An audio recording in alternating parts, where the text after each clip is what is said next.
Garang, Luhut minta SBY untuk tidak bodohi rakyat.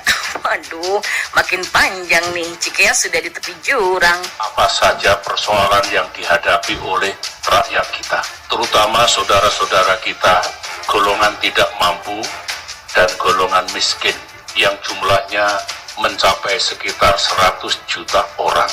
Banyak orang yang berbicara tidak benar, ya.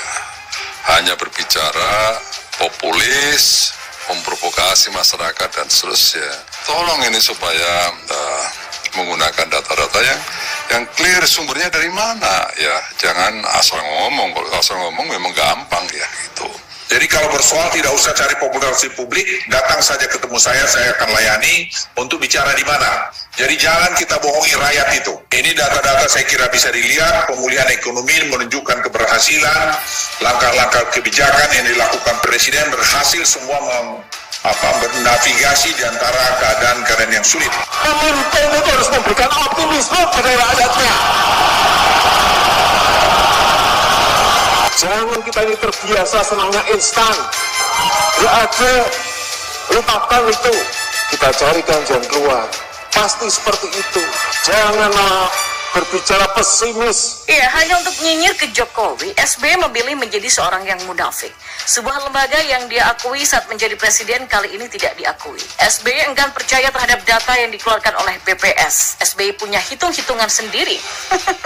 Data BPS menyebut jumlah penduduk miskin Indonesia sekitar 26 juta. Sedangkan SBY menyebut ada 100 juta penduduk yang miskin di Indonesia. Meskipun Kementerian Keuangan telah menjelaskan banyak hal kepada SBY kesalahan cara penghitungan SBY, namun SBY tetap merasa benar. SBY seperti Anies yang enggan disalahkan dan merasa paling mengerti. Ironisnya BPS yang dulu ia akui sekarang tidak diakui lagi. Alasan sebenarnya hanya ingin menjatuhkan nama Jokowi, mengopinikan Jokowi gagal kepada masyarakat. Sebagai seorang mantan presiden, hal ini tentu saja sangat tidak elok. Seorang mantan presiden seharusnya bisa menjadi negarawan, teladan dalam berpolitik, serta tidak menggunakan sentimen kebencian hanya untuk menjatuhkan lawannya. SBY nggak mampu menjadi Habibie, Gus Dur, atau Mega yang bisa menjadi teladan setelah tidak lagi menjadi presiden. Mereka tidak menyebarkan kebencian, mereka memilih diam. Megawati nggak seperti SBY, beliau tidak mengorbitkan Puan secara karbitan. Hanya untuk mengorbitkan AHY, SBY sampai rela menjadi munafik dan mengikuti jejak Amin Rais, hanya bisa nyinyir dengan data yang asal-asalan. Apa yang terjadi pada SBY membuat Luhut prihatin. Opung Luhut meminta SBY jangan membodohi rakyat. Luhut mengatakan sebagai bekas pemimpin seharusnya mendidik dengan memberikan data yang benar, tidak membodohi masyarakat dengan informasi yang tidak benar. Kalian ingatkan tuh yang merasa dirinya bekas-bekas pemimpin itu. Jadi jangan kasih data mendidik masyarakat atau membodohi masyarakat dengan informasi yang nggak benar, kata Luhut. Menurut Luhut, pemerintah selalu mengacu pada data yang dikeluarkan oleh Badan Pusat Statistik. Data tersebut tidak diragukan lagi karena dikeluarkan lembaga independen, sehingga pemerintah tidak berbohong dalam mengeluarkan data kemiskinan. BPS itu kan sumber data kita. BPS sudah bekerja di berbagai pemerintahan independen, ujar Luhut. Luhut pun menjamin pemerintah tidak mungkin berbohong tentang angka kemiskinan yang turun. Baru saat pemerintahan Presiden Jokowi, karena pemerintahan saat ini selalu memprioritaskan pengentasan kemiskinan. Jadi nggak mungkin kita berbohong bahwa kemiskinan single digit itu baru zamannya Presiden Jokowi. Itu jangan jangan malu untuk mengakuin. Atau karena beliau hanya mantan wali kota sama mantan gubernur, yang lain mantan apa? Nyatanya beliau bisa mendeliver, ya itu memang harus diakui, jelasnya. Kita pun juga harus mendidik yang muda-muda nih untuk belajar, bicara secara gentleman, secara kesatria, jangan pelin-pelan, kiri kanan gak jelas, tutup Luhut. Ya, saya kira tidak cuma Luhut. Banyak masyarakat yang prihatin dengan SBY. Menjadi presiden selama 2 periode berturut-turut ternyata tidak mampu membuat SBY menjadi seseorang yang bijaksana. Sikap yang ditunjukkan SBY justru berbanding terbalik. SBY seharusnya senang jika Jokowi mampu melanjutkan kepemimpinannya dengan baik, malah baper. SBY merasa dirinya juga punya prestasi sehebat Jokowi saat memimpin. Jokowi hanya sedang menunjukkan bahwa saat ini warga Papua sudah bisa merasakan BBM satu harga. SBY merasa tersinggung. SBY merasa dirinya juga punya kebijakan soal harga BBM yang tidak kalah dengan Jokowi. Oh, sangat disayangkan Ferguson. Usia sudah semakin tua, tapi masih iri sama yang muda-muda. SBY harusnya senang jika Jokowi membawa kebaikan untuk Indonesia. Harusnya begitu. Ambisi yang berlebihan memang menutupi kebijakan kebijaksanaan. Kebijaksanaan SBY tertutupi oleh ambisi untuk mengorbitkan AHY secara instan. SBY ingin dinasti Cikias kembali berkuasa di Indonesia, ingin menggurita, tidak hanya menutupi kebijaksanaan, namun membuat SBY menjadi seorang provokator dan membodoh-bodohi rakyat soal data kemiskinan. Ya, wajar jika Luhut sampai meradang karena kelakuan SBY sangat tidak pantas. SBY tidak memberikan teladan bagaimana berpolitik yang baik. SBY justru mengajarkan berpolitik yang buruk. Bukan program dan keunggulan AHY yang dikampanyekan, tapi justru menyerang Jokowi dengan nyinyiran.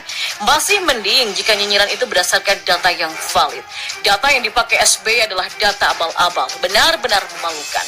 Sangat disayangkan ada seorang mantan presiden 2 periode berturut-turut punya kelakuan seperti itu.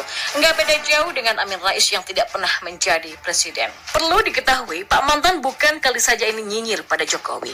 Saya yakin banyak orang yang mengakui kehebatan Jokowi, tidak cuma kawan, namun juga lawan. Langkah-langkah politik sangat sulit dideteksi. Lawan sampai kebingungan untuk mencari celah untuk menjatuhkan Jokowi. Ya, terkadang-kadang lawan juga sudah merasa berhasil menyerang Jokowi, namun sebetulnya sedang masuk ke dalam jebakan Jokowi. Jokowi hampir tidak mungkin begitu saja membiarkan dirinya diserang bertubi-tubi. Sebagai manusia normal, pasti ada keinginan untuk melakukan manuver. Hanya saja, langkah-langkah Jokowi melakukan manuver sangat sulit ditebak. Jangankan kawan, lawan Jokowi juga dibikin ketar-ketir. Jokowi melakukan manuver dengan cara yang elegan, dan inilah buktinya. Saya yakin Jokowi sudah melakukan pertimbangan yang matang mengapa menginginkan presidensial threshold 20%. Saya yakin beliau juga sudah tahu betul bahwa nanti akan terus diserang, dicaci, dan diprotes. Jokowi akan disebut sebagai diktator yang ingin melanggengkan kekuasaannya. Mungkin sebagian orang akan menilai bahwa Jokowi melakukan blunder karena presidensial threshold 20% membuat dirinya dicap sebagai diktator. Bahkan Prabowo sampai mengatakan bahwa presidensial threshold 20% adalah lelucon politik, dan SBY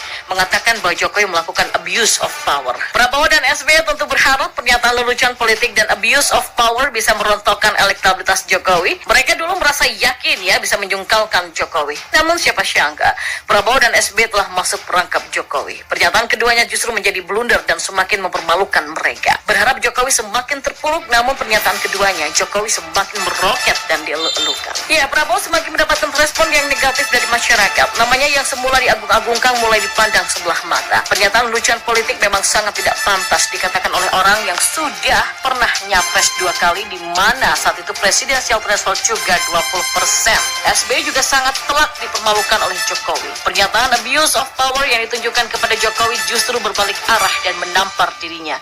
Jika presidensial threshold juga 20% dikatakan melakukan abuse of power, maka SBY lah seseorang yang sudah jelas terbukti melakukan abuse of power. Karena presidensial threshold 20% adalah produk pemerintahan SBY sendiri. Selain memang bertujuan untuk menghemat anggaran, saya yakin Jokowi telah membuat skenario yang apik untuk memancing Prabowo dan SBY bersuara. Ya, tidak masalah Jokowi terus diserang bertubi-tubi. Dengan presidensial threshold yang terpenting saat itu, Jokowi juga berhasil mempermalukan mereka sekaligus. Insting politik Jokowi sangat tajam sehingga berhasil membuat SBY mempermalukan dirinya sendiri. Setelah diserang dengan presidensial threshold, Jokowi kembali diserang dengan persoalan dana haji ya, yang akan dialokasikan untuk pembangunan infrastruktur. Jokowi sudah paham pasti rencananya akan mendapatkan serangan dari lawan-lawan politiknya. Namun justru ini yang memang Jokowi harapkan. Jokowi ingin mempermalukan SBY dengan cara yang lebih elegan.